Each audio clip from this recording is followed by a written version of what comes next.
சேலம் மாவட்டம் ஆத்தூர் அடுத்த தென்னங்குடி பாளையம் மாரியம்மன் நகர் பகுதியில் உள்ள கரும்பு தோட்டத்திற்குள் புகுந்த மலை பாம்பை தீயணைப்பு வீரர்கள் சுற்றி வளைத்த காட்சிகள்தான் இவை.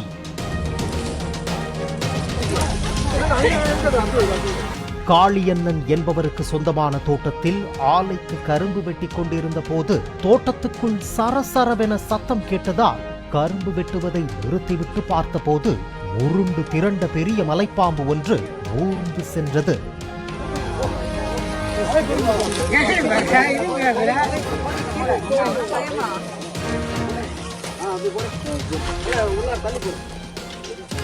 உடனடியாக கரும்பு தோட்டத்தை விட்டு